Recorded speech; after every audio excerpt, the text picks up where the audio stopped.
வணக்கம் நண்பர்களே. பொதுவா ஆண்களுக்கு பெண்களை பத்தின பெரிய குழப்பம் எப்பவுமே இருக்கு. உளவியல் ரீதியா வரும்போது ஆணுக்கும் பெண்ணுக்கும் பெரிய வித்தியாசம் இல்லைனாலும் உறவுகள் மற்றும் புரிதல்கள்னு வந்தா ஆணும் பெண்ணும் முற்றிலும் வேறு வேறு விதமா இருப்பாங்க. பெண்கள் ஏதாவது பிரச்சனைகளை சொன்னா சும்மா காது கொடுத்து கேளுங்க.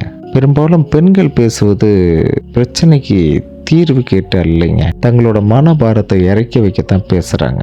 அவ்வளவுதான். பொதுவாக ஒரு ஆணுக்கு தலைவலின்னு சொன்னால் பெண்கள் சொல்யூஷன் சொல்லணும்னு நினைப்பாங்க.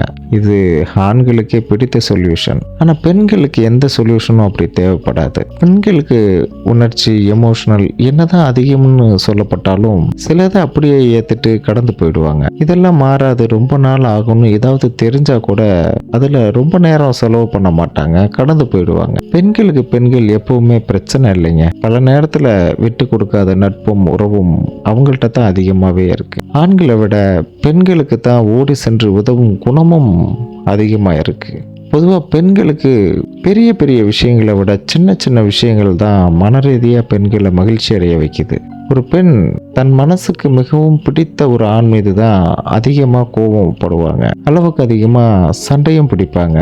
இதெல்லாம் தான் பெண்களுடைய ஒரு இயல்பான குணம். இதை ஒரு ஆண்கள் தெரிஞ்சுக்கிட்டாவே பெரும்பாலும் தன்னோட பார்ட்னர்ஸ்கிட்ட இருந்து அதிகப்படியான சண்டைகளை தவிர்த்து மகிழ்ச்சியோட வாழ முடியுங்க. நன்றி.